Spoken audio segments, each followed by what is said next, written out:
Hello everyone. देखिए, आज के लेक्चर में हम कुछ न्यूमेरिकल स्टडी करने वाले हैं। तो फर्स्ट न्यूमेरिकल है, देखिए आपका जो वे ऑप्टिक्स का जो चैप्टर है उसका देखिए न्यूमेरिकल नंबर 10.13। ठीक है, देखिए न्यूमेरिकल क्या है, आपको स्क्रीन में क्या होगा न्यूमेरिकल मिल जाएगा आपको। मैं देखिए न्यूमेरिकल रीड कर रहा हूँ। You have learn in the text how Huygens principle lead to the law of reflection and refraction. Use the same principle to deduce directly that the point object placed in front of the plane mirror produce a virtual image whose distance from the mirror is equal to the object distance from the mirror।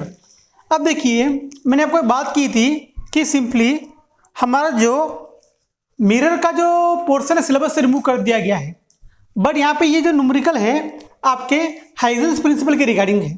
तो simply क्या बात की है कि मैं क्या बात की थी, कोई आपका प्लेन मिरर है, उस प्लेन मिरर के फ्रंट में मैं को ऑब्जेक्ट प्लेस करता हूं। जो जितना मिरर से ऑब्जेक्ट का डिस्टेंस होगा उतना डिस्टेंस किसका होगा मुझे बताइए, ये इमेज का डिस्टेंस होगा फ्रॉम द मिरर। ये हमने डिस्कशन किया था। तो ये क्या कहना चाहता है, क्वेश्चन में क्या कहना चाहता है कि हमने क्या बात की है कि आपका जो ऑब्जेक्ट है, ऑब्जेक्ट ओ मानता हूं, उसका डिस्टेंस कितना है मिरर से आर है। तो आपकी जो इमेज फॉर्म हो रही है, इमेज कैसी फॉर्म हो रही है, वर्चुअल इमेज फॉर्म हो रही है। कैसी इमेज फॉर्म हो रही है, वर्चुअल इमेज। उसका जो मिरर से डिस्टेंस है वो भी कितना है, सेम डिस्टेंस जितना ऑब्जेक्ट का डिस्टेंस है। तो इसे प्रूव करना है बाय यूजिंग हाइगन्स प्रिंसिपल।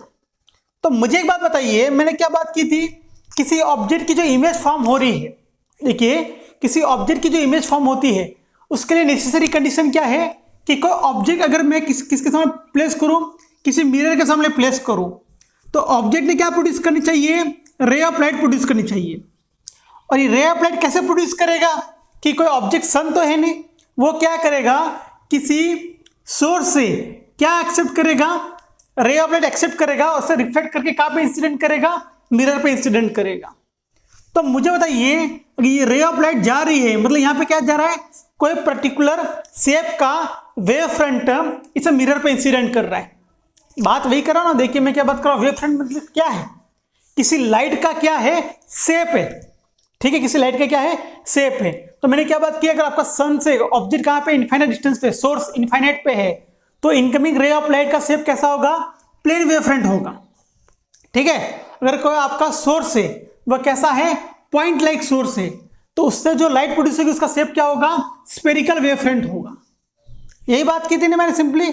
ठीक है, अगर कोई आपका एक लाइन है, वहां पे मल्टीपल सोर्स प्रेजेंट है, ठीक है, तो वो जो वेव फ्रंट कैसा प्रोड्यूस करेगा, लाइट का जो शेप होगा कैसा होगा, सिलेंड्रिकल वेव फ्रंट होगा। ये सिंपली मैंने डिस्कशन किया था। तो मैं क्या अज्यूम करता हूं, कोई सिंपली एक प्लेन मिरर अज्यूम करता हूं, उस प्लेन मिरर का नेम क्या है, एम है। उस प्लेन मिरर के फ्रंट में क्या करता हूं, मैं को ऑब्जेक्ट प्लेस करता हूं, ऑब्जेक्ट का नाम है ओ है, और ऑब्जेक्ट का डिस्टेंस कितना है, प्लेन मिरर से आर डिस्टेंस में प्लेस किया है। तो मुझे बात बताइए, ये आपका जो सोर्स है, ये ऑब्जेक्ट है, ये क्या प्रोड्यूस करने वाला, लाइट प्रोड्यूस करने वाला है।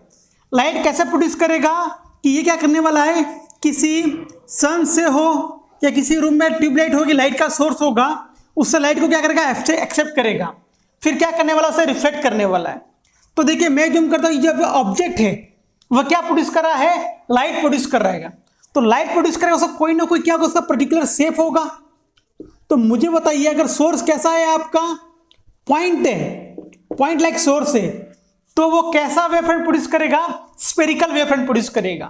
वो क्या प्रोड्यूस करेगा, स्फेरिकल वेव फ्रंट प्रोड्यूस करेगा। क्या प्रोड्यूस करेगा भैया, वो simply spherical wave front produce करेगा। तो देखिए यहां पे स्फेरिकल वेव फ्रंट प्रोड्यूस कर रहा है, फॉर एग्जांपल ये,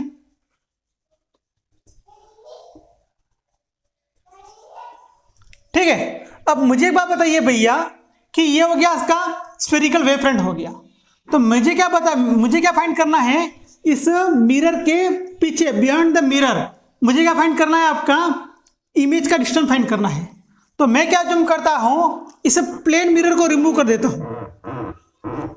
देखिए क्या कर रहा हूं, इस प्लेन मिरर को क्या करता हूं, मैं रिमूव कर देता हूं यहां से। ठीक है, और यहां पे क्या अप्लाई करूंगा, मैं हाइगन्स प्रिंसिपल को यूज करूंगा। तो हाइगन्स प्रिंसिपल का क्या यूज करूंगा, मैं सिंपली, मुझे क्या फाइंड करना है, किसी पर्टिकुलर डिस्टेंस पे क्या करना पड़ेगा। देखिए वापस पहला पॉइंट क्या होगा हमारा, every point on, each and every point on wave front act as a secondary wave front, क्या क्या करेगा, सेकेंडरी वेवलेट्स का काम करेगा। तो कितना डिस्टेंस से मुझे बताइए यहाँ पे, आर डिस्टेंस से। तो आर डिस्टेंस का क्या करूंगा मैं, ऐसे हाफ स्फीयर ड्रॉ करूंगा, नमले से क्या करूंगा, हाफ स्फीयर ड्रॉ करूंगा। और इन हाफ स्फीयर को सिंपली क्या करूंगा मैं, ज्वाइन करूंगा। क्या करूंगा मैं यहाँ पे, सिंपली ज्वाइन करूंगा। तो मुझे क्या मिलेगा, आर डिस्टेंस पे क्या मिलेगा, न्यू वेव फ्रंट मिलेगा। तो यहाँ पे क्या होगा आपका, सिंपली सोर्स ये होगा, आई होगा, इमेज हो जाएगा। सिंपली कुछ नहीं किया भैया, अपने पास क्या था, एक प्लेन मिरर था, उस प्लेन मिरर पे क्या किया, एक क्या होगा स्पेरिकल वेव फ्रंट है, उस स्पेरिकल वेव फ्रंट में ईच एंड एवरी पॉइंट क्या करेगा, सेकेंडरी वेवलेट्स का काम करेगा। कितने डिस्टेंस पे फाइंड करना, आर डिस्टेंस पे। तो मैं करूँगा आर डिस्टेंस पे सिंपली क्या करूँगा मैं, एक ऐसा नंबर ऑफ क्या ड्रॉ करूँगा, हाफ स्फीयर ड्रॉ करूँगा, उनके टेंजेंट को ड्रॉ कर लूंगा, मुझे क्या मिलेगा, न्यू वेव फ्रंट मिलेगा। और न्यू वेव फ्रंट पे क्या होगा आपका, इमेज होगा। तो यहाँ पे क्या होगा आपका, ऑब्जेक्ट डिस्टेंस बराबर क्या होगा, इमेज डिस्टेंस होगा। पॉइंट क्लियर है, ठीक है। ये हो गया आपका फर्स्ट न्यूमेरिकल। अब देखिए सेकंड न्यूमेरिकल है आपका वो 10.12। देखिए इस न्यूमेरिकल में क्या डिस्कस कर रहा है ये, देखिए वापस कर आपको न्यूमेरिकल में कुछ थ्योरी है वो भी क्या कर रहा है मैं डिस्कस करूँ, आपका थ्योरी भी क्या हो जाएगी, रिवाइज हो जाएगी, और कुछ कंसेप्ट भी क्या होगा आपकी क्लियरिटी 100% आएगी। तो देखिए नेक्स्ट न्यूमेरिकल है 10.12, explain how corpuscular theory predict that speed of light in a medium से water to be greater than speed of light in a vacuum. Is the prediction confirmed by the experimental determination of the speed of light in water? If not, which alternative picture of light is consistent with the experiment? देखिए आप numerical properly read कीजिए। और देखिए मैंने आपको Newton corpuscular theory के बारे में डिस्कशन नहीं किया था, ठीक है। फर्स्ट क्या डिस्कस करा वो देखिए, ये क्या कहना चाहता है कि दो मीडियम है, ठीक है। एक मीडियम क्या होगा, एयर मीडियम होगा, और सेकेंड मीडियम क्या है, वाटर मीडियम है। तो क्या कहता है न्यूटन कॉर्पस्कुलर थ्योरी का मानना क्या है कि मैं क्या करता हूं, फर्स्ट मीडियम अज्यूम करता है, एयर मीडियम अज्यूम करूंगा, सेकंड वाटर मीडियम है। तो इनका कहना क्या है कि कोई ray of light air medium to water medium pass होगी according to Newton corpuscular theory, ठीक है। According to Newton corpuscular theory क्या कहती है कि आपकी अगर रे ऑफ लाइट है air medium to water medium pass करेगी तो जो वाटर मीडियम में उसकी वेलोसिटी क्या होगी, ग्रेटर देन क्या होगी, v1 होगी, ऐसा उनका मानना था। अब देखिए एक ऐसी बात है कि 17वीं सेंचुरी में न्यूटन ने फर्स्ट, देखिए हमने हाइजेंस प्रिंसिपल को स्टडी किया। हाइजेंस प्रिंसिपल के पहले बहुत सारे साइंटिस्ट ने क्या किया, वेव के लिए, वेव के नेचर को डिस्क्राइब करने के लिए, वेव को नेचर को आइडेंटिफाई करने के लिए उन्हें नंबर ऑफ एक्सपेरिमेंट प्रूव किए। तो उनमें से एक है न्यूटन कॉर्पस्कुलर थ्योरी। तो न्यूटन कॉर्पस्कुलर थ्योरी का कहना का क्या था कि आपका जो लाइट होगा, ठीक है, फॉर एग्जांपल ये लाइट क्या कर रही है, ट्रैवल कर रही है, तो इस लाइट में क्या होगा, नंबर ऑफ स्मॉल पार्टिकल होंगे, स्मॉल नंबर ऑफ क्या होगा, स्मॉल पार्टिकल्स होंगे। और उन पार्टिकल का क्या है, वो कैसे पार्टिकल है, रिजिड पार्टिकल्स है एंड क्या है, इलास्टिक पार्टिकल्स है। कैसे, रिजिड एंड इलास्टिक पार्टिकल है। उनका कहना क्या है कि ये जो फॉर एग्जाम्पल को सन है, सन क्या प्रोड्यूस करेगा, आपका लाइट प्रोड्यूस करेगा। तो कैसे प्रोड्यूस करेगा, स्ट्रेट लाइन में प्रोड्यूस करेगा। कैसा प्रोड्यूस करेगा, स्ट्रेट लाइन में। और क्या होगा, ऑल डायरेक्शन में, जितने डायरेक्शन पॉसिबल है उस हर एक डायरेक्शन में क्या करेगा, वो स्ट्रेट लाइन में पास होगा। तो देखिए ये जो लाइन्स है, इन लाइन में क्या होने वाला है, आपके पास स्मॉल स्मॉल पार्टिकल्स होने वाले। और पार्टिकल्स का नेचर कैसा, रिजिड एंड क्या है, इलास्टिक पार्टिकल्स है। तो उन स्मॉल पार्टिकल को क्या कहेंगे हम, कॉर्पस्कुलर कहेंगे। क्या कहेंगे, कॉर्पस्कुलर कहेंगे। क्या कहेंगे हम, कॉर्पस्कुलर कहेंगे, ठीक है। तो देखिए ये होगा उनका मानना था। तो देखिए इनका और कहना क्या है कि ये बात होगी कॉर्पस का क्या होते हैं। देन उन्हें क्या कि आपकी जो लाइट है वो किसे फॉलो करती है, रिफ्लेक्शन के लॉ को फॉलो करती है। देन रिफ्रैक्शन के लॉ को भी क्या करती है, वो फॉलो करती है। यहाँ तो उनकी थ्योरी करेक्ट है, बस उन्होंने क्या थ्योरी प्रोवाइड की कि अगर कोई लाइट है वह कैसे एयर मीडियम टू कौन सा मीडियम में पास हो रही है, वाटर मीडियम में, बस rare medium to denser medium pass हो रही है।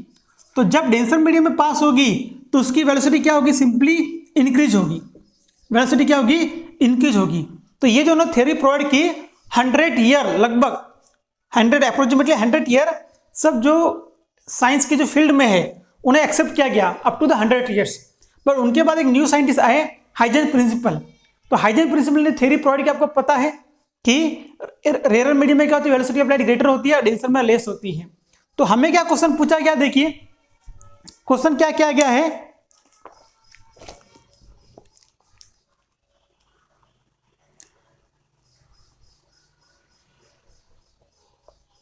तो उनका कहना है कि ये जो एक्सपेरिमेंट है उस एक्सपेरिमेंट से ये उनको प्रोवाइड की कि थ्योरी सही करेक्ट है या रॉन्ग है।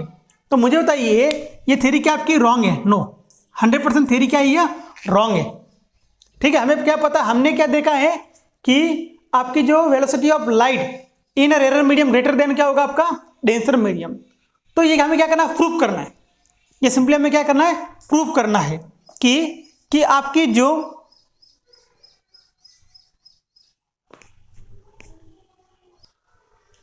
ठीक है, तो ये हो गया आपका न्यूटन कॉर्पस्कुलर थ्योरी।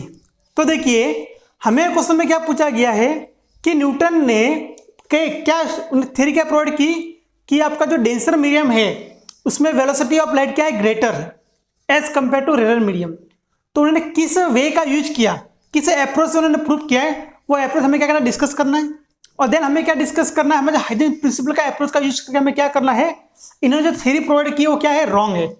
ठीक है, तो देखिए हम सिंपली क्या करेंगे, यहाँ पे एक अज्यूम किया एयर मीडियम, सेकंड किया वाटर मीडियम अज्यूम किया है। ठीक है, रेयर मीडियम या डेंसर मीडियम।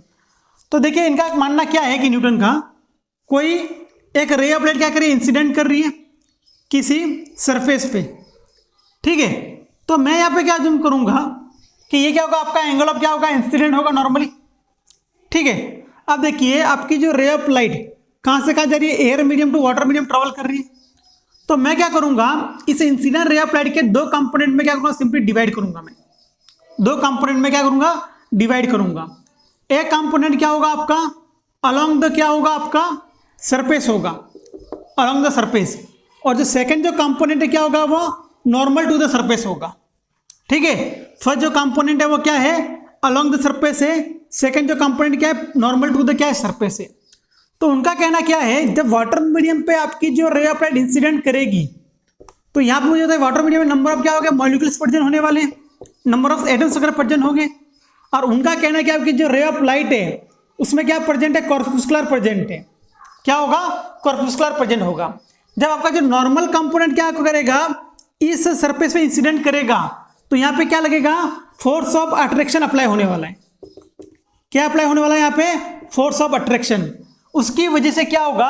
आपकी जो रे ऑफ लाइट है उसकी वेलोसिटी क्या होगी? इंक्रीज होगी। देखिए क्या क्या क्या उनकी थ्योरी, हमने क्या बात की है? दो थ्योरी अपने पास। फर्स्ट थ्योरी क्या है? Newton corpuscular theory. और न्यूटन कॉर्पस्कुलर थ्योरी क्या कहती है? जब आपकी ray of light rare medium to denser medium pass होगा, मीन्स एयर से वाटर में पास हो रही है, तो उसमें उसकी वेलोसिटी क्या हो रही है? इंक्रीज हो रही है।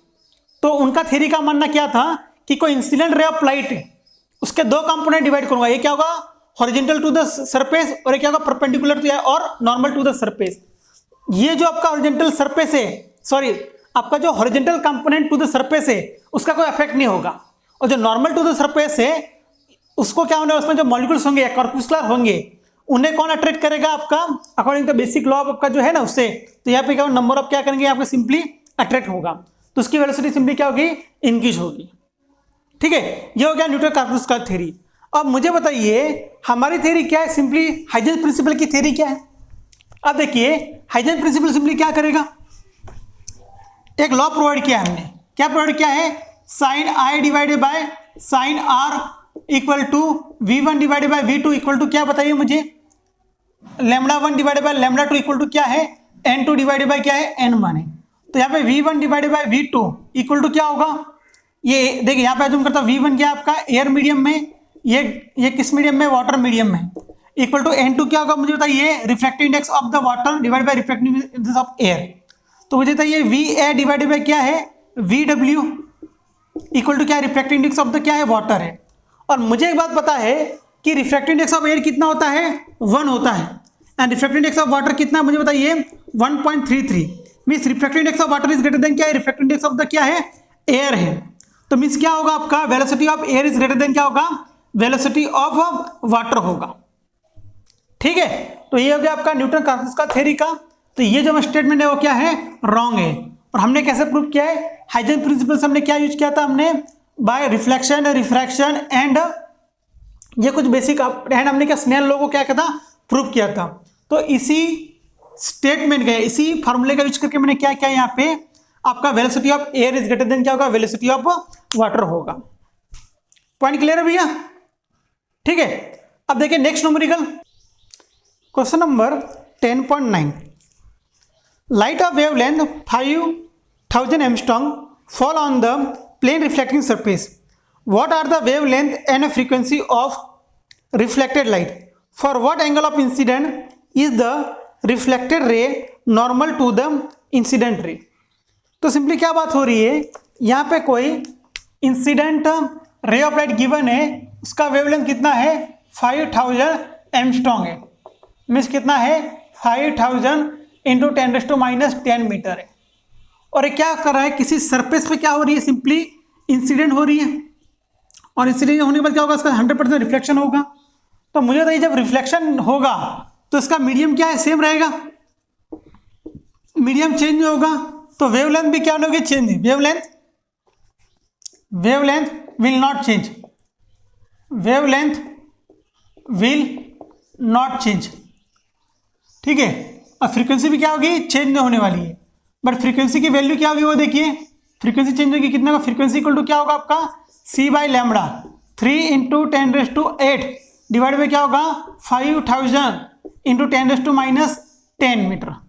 तो देखिए यहाँ पे कैसे सॉल्व करूंगा मैं, सिंपली ये 3 ये कितना 10⁻⁻ कितना 7 हो जाएगा, तो 3 इंटू 10⁸ इंटू क्या होगा 10⁻7 डिवाइड में कितना होगा, ये 5 होगा।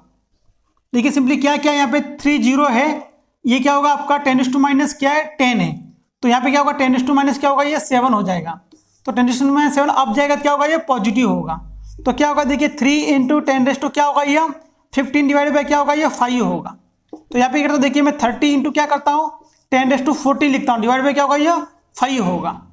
तो कितने बार आउट होगा, ये 6 टाइम, तो क्या 6 इंटू 10⁻14 क्या फ्रीक्वेंसी फाइंड करनी, क्या होगा ये क्या था मीटर पर, क्या था यहाँ पे सेकंड, और ये क्या था मीटर तक पर, क्या होगा ये पर सेकंड यूनिट होगा इसका। तो ये क्या मिल गई मुझे, सिंपली फ्रीक्वेंसी मिल गई है, यहाँ पे ये क्या मिल गई, फ्रीक्वेंसी मिल गई है। तो देखिए मुझे क्या क्वेश्चन पूछा गया है कि ऐसा एक एंगल ऑफ इंसिडेंट बताइए, ठीक है, उस केस में आपका जो रिफ्लेक्टेड रे ऑफ लाइट है वह कितना एंगल क्रिएट करे, 90 डिग्री एंगल क्रिएट करे। पॉइंट समझिए, देखिए क्या बात कर रहा है वो, कि यहाँ पे देखिए मैं क्या कर सकता हूँ, इस रिफ्लेक्टिंग सरफेस पे नंबर ऑफ वे से क्या कर सकता हूँ मैं, एंगल ऑफ रे ऑफ लाइट को क्या इंसिडेंट कर सकता हूँ। तो यहाँ पे क्या करता हूँ, एक नॉर्मल ड्रॉ करता हूँ मैं, ठीक है। तो आपके जो रिफ्लेक्टर रे ऑफ लाइट है उसने कितना एंगल क्रिएट करना चाहिए, 90 डिग्री, कितना एंगल क्रिएट करना चाहिए 90 डिग्री। तो देखिए यहाँ पे लिखता हूँ मैं, क्या होगा angle of incident plus angle of reflection equal to क्या होगा 90 डिग्री, ठीक है। और हमें पता है बाय लॉ ऑफ रिफ्लेक्शन क्या होता है, angle of incident equal to क्या होता है, एंगल ऑफ रिफ्लेक्शन होता है। तो ये क्या होगा 2 times angle of incident equal to क्या होगा 90 degree, then angle of incident equal to कितना होगा 45 डिग्री होगा। तो जब एंगल ऑफ इंसिडेंट 45 डिग्री होगा, उसी केस में क्या होगा, आपका जो रिफ्लेक्टर रे ऑफ लाइट है वह कितना एंगल क्रिएट करेगा, 90 डिग्री क्रिएट करेगा। कितना एंगल क्रिएट करेगा, 90 डिग्री एंगल क्रिएट करेगा। पॉइंट क्लियर है भैया, 100%, ठीक है। नेक्स्ट न्यूमेरिकल नंबर है भैया 10.14, न्यूमेरिकल नंबर है 10.14। अब देखिए न्यूमेरिकल में सिंपली क्या गिवन है हमें, कि let us list some of the factor which could possibly influence the speed of wave propagation. First है nature of source, direction of propagation, third है मोशन ऑफ सोर्स और ऑब्जर्वर, फोर्थ वन है wavelength, ठीक है। Then क्या पूछा गया है, on which of this factor if any does speed of light in vacuum the speed of light in medium से ग्लास और वाटर डिपेंड। अब देखिए हमें क्या बात की गई है कि आपके कुछ गिवन फैक्टर है वो किसको इफेक्ट करते हैं, आपकी स्पीड ऑफ लाइट को इफेक्ट करते हैं। तो कुछ फैक्टर कौन कौन से गिवन है, नेचर ऑफ सोर्स गिवन है, डायरेक्शन ऑफ प्रोपगेशन गिवन है, मोशन ऑफ सोर्स और ऑब्जर्वर गिवन है, वेवलेंथ गिवन है, ठीक है। तो देखिए क्या गिवन है कि जो स्पीड ऑफ लाइट है अगर वैक्यूम में ट्रैवल करेगी तो ये फैक्टर उस पर इफेक्ट करेंगे।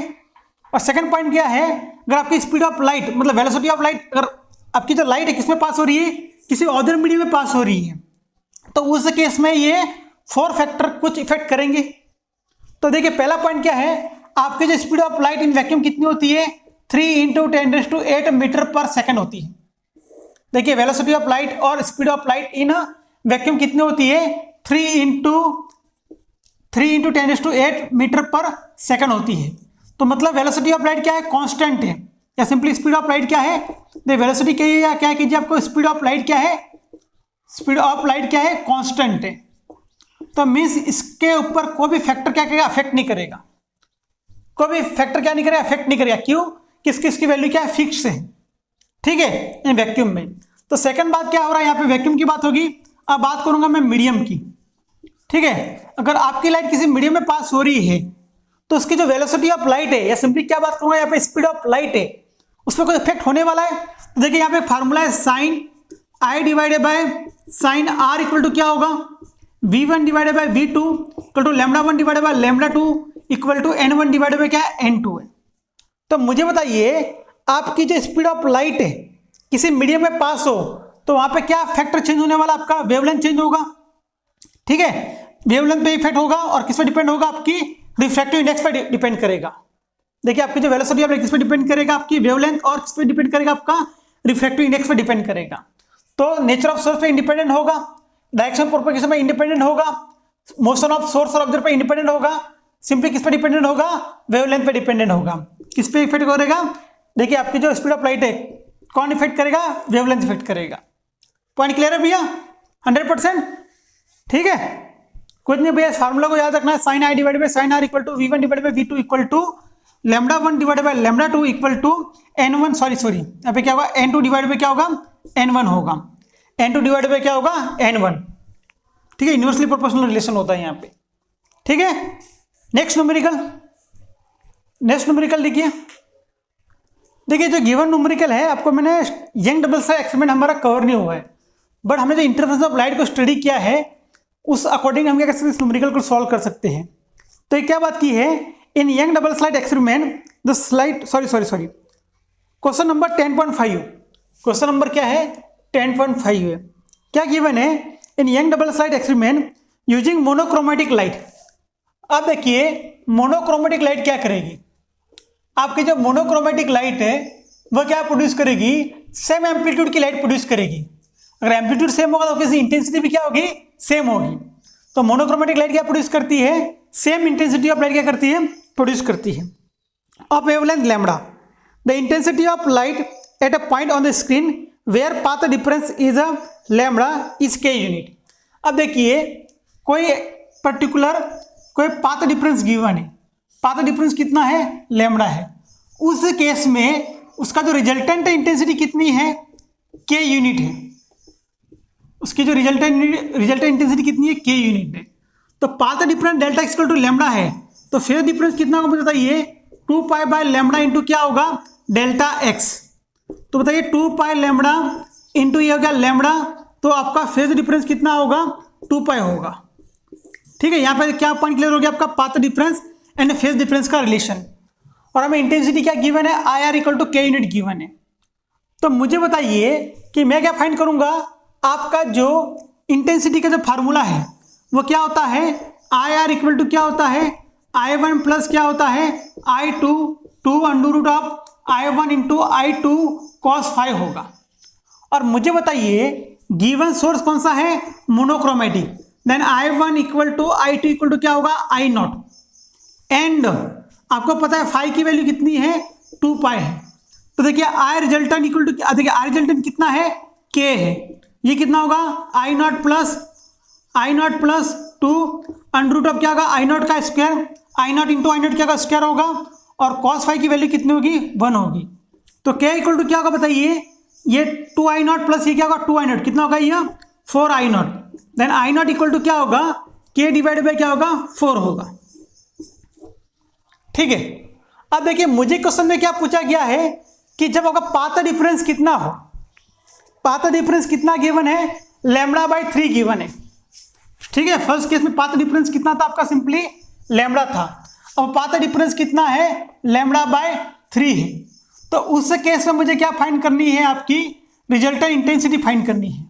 तो फेज डिफरेंस कितना होगा बताइए, 2 पाई बाय लैम्बडा इंटू क्या होगा, delta x, then 2 pi by lambda into delta x की वैल्यू क्या है, लैम्बडा बाय 3 है, लैम्बडा गेट कैंसिल, तो क्या बचेगा, 2 पाई बाय 3 मीन्स कितना होगा, ये 120 डिग्री होगा, 2π/3 मतलब डिवाइडेड बाई 3 मतलब कितना होता है 120 डिग्री होता है। तो मुझे क्या फाइंड करना है, रिजल्टेंट इंटेंसिटी फाइंड करनी है। तो मुझे तो ये I R resultant equal to क्या होगा आपका I naught plus 2 I naught, देखिए यहाँ पे लगाता हूँ ये अंडर रूट क्या होगा आपका I naught into I naught cos कितना होगा ये 120 डिग्री। कॉस 120 कितना था बताइए मुझे, कॉस 120 को कितना लिख सकता हूँ मैं 90 प्लस कितना लिख सकता हूँ 30 लिख सकता हूँ। कॉस 90 प्लस 30 में किस क्वाड्रेंट में होगा, सेकंड क्वाड्रेंट में होगा। सेकंड क्वाड्रेंट क्या होगा नेगेटिव, और साइन का क्या होगा मतलब ये कॉस का साइन होगा तो साइन 30 कितना होगा -1/2 वैल्यू आएगी। देखिए यहाँ पे क्या होगा आपका I naught plus I not कितना होगा 2 आई नॉट, ठीक है। देन क्या होगा मुझे बताइए, यहाँ पे होगा आपका 2 आई नॉट स्क्वायर क्या होगा ये I naught into -1/2, then 2 get cancel, ये क्या होगा 2 आई नॉट माइनस क्या होगा आई नॉट, तो रिजल्टेंट क्या होगा आपका आई नॉट। तो आप I R resultant equal to क्या है आई नॉट, और आई नॉट की वैल्यू क्या है k/4 है। तो सिंपली क्या कह रहा हूं मैं, जब पाथ डिफरेंस लैम्बडा है उस केस में आपका जो रिजल्टेंट इंटेंसिटी क्या होगा आपका k होगा। रिजल्टेंट इंटेंसिटी कितनी है k है, बट जब मैं पाथ डिफरेंस कितना करूं λ/3 करूं उस केस में आपका रिजल्टेंट इंटेंसिटी क्या होगा k/4 होगा, मीन्स क्या होगा रिड्यूस हो रहा है। पॉइंट क्लियर है, ठीक है। अब देखिए ये हो गया आपका रिगार्डिंग कुछ न्यूमेरिकल के पॉइंट, ठीक है। अब नेक्स्ट लेक्चर हम शुरू करेंगे Young double slit experiment and उसके रिगार्डिंग कुछ फार्मूले या डेरिवेशन क्या करेंगे हम डिस्कस करेंगे। Thank you for watching video, bye.